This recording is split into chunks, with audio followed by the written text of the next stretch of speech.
As of late, I've been receiving questions on how do I balance everything that I do. I run my own business, director of operations for another business, conduct group fitness programs, volunteer in the community when I can, am a mom, and more. So how do I do it and still find time for self-care? Well, number one, I love what I do. What I do or participate in doesn't feel like work to me. I am living in my purpose, and I don't use that as a cliche. I truly am living my purpose and living in that purpose. And I know that I'm living in that purpose. And that is what gives me the energy and the motivation to do everything that I do. Secondly, I plan. I plan what I do professionally and personally. My calendar is my friend, but it's more than just my calendar that keeps me on task. So what does planning look like for me? Well, I take the last 2 weeks of the year off as a time of self-reflection. I do not work for myself or anyone else during that time. I review the goals I had defined for the year to determine how I did. And for any goals I missed or deferred, I will reflect on why. And for the goals that I met, I celebrate them and appreciate what it took to achieve them. I then work on what I want to do for the upcoming year. I am very intentional on how I goal set, so I set myself up for success. Number 3, I prioritize. I take a moment to prioritize those goals I identified. Once I have outlined what I want to accomplish during the year, I take 1 weekend a month to sit down and prioritize and plan my marketing calendar for business for my upcoming month as an example. Sometimes I plan more than that on the marketing calendar if I know there are things coming up that I have to prepare for. I also shift priorities as well. Because as a business owner, you never know when opportunities will come knocking at your door you want to take advantage of. So I adapt as those opportunities come. The key is to be adaptable, flexible, and strategic when you prioritize. Number 4, I track all my tasks in Microsoft To Do as a way for me to keep up with my tasks daily, weekly, and monthly. I give my tasks due dates that are realistic. I also balance how many tasks I can do at one time. For example, there are tasks that I can get done quickly, and then there are tasks that will take me more time. I am realistic on identifying how long a task will take and if I can add additional tasks to be due at that same time or not. Now, the thing about tracking only works if you actually consistently open up the application or look at the tool for which you are tracking your task.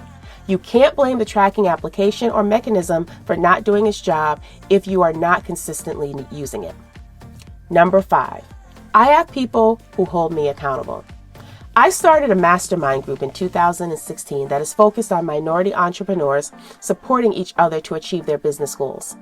I had no clue how this group was going to push me to get things done when I created it. We identify our goals together and we hold each other accountable to complete them. We meet twice a month, and one of those meetings is to do a goal roll call and discuss wins and challenges. And the other meeting is to pour knowledge into each other by what life is teaching us, what we have learned as we are running our businesses, and what we have learned through professional and personal training. This type of accountability keeps us on task, and we don't bite off more than we chew. Accountability is your friend in many different ways. And finally, number 6, you must have consistency and balance when you are managing your time. The planning, prioritizing, and loving what you do sets you up with a strong foundation, but now you have to build on that foundation, and you have to do it with consistency and balance.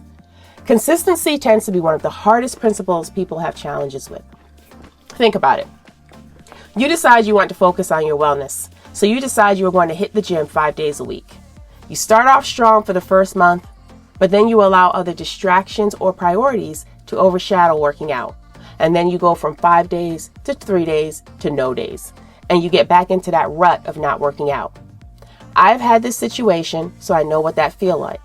I realized that when I manage my time with balance, and then I am consistent on how I approach my time, I have been extremely more successful. So in summary, it is possible to do the things you want to do. First, identify what you want to do and make sure it's truly what you enjoy doing as much as possible. Take a moment to sit down and plan. Once you have that plan, identify your goals and prioritize them.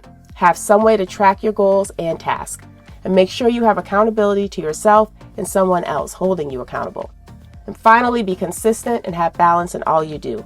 And don't beat yourself up if you don't achieve a goal or a task. Reflect on why you didn't achieve the goal or task, reassess, reprioritize, and go forth and conquer. Now for your Sensei Tip, which, if this is the first time you are listening or reading one of my blog posts, is where I weave in martial arts to bring forth concepts. Now, in order to be ready to defend myself effectively, I didn't just walk into the dojo, which is the training ground, and automatically know all the techniques to effectively defend myself. It took time. It took a plan. It took about 7 years for me to achieve my first black belt. There was a plan outlined on what it takes to get from belt level to belt level. There are goals you achieve in each class. You have other students and black belts holding you accountable to the tenets and ensuring you are learning the techniques and skills appropriately. There's a consistency of attending classes needed and a balance of learning new skills based on your individual capabilities that are taken into account to help you achieve those goals. But though you have all those tools at your disposal, it's up to you to be consistent. It's up to you to show up. It's up to you to put in the work. And once you do that, the reward is more than just a new belt or maybe a new title. The reward is that you know more now than you did when you started. And you are gaining more and more skills to defend yourself if you have to. In addition, you have others looking up to you and learning from you. You are motivating, inspiring, and encouraging others. So the same concepts can be applied to managing the things you want to accomplish in your life. So I hope these tips have provided some insight on how I manage my time, but also how you can manage yours successfully as well. Until next time, this is the BA Martial Artist signing off.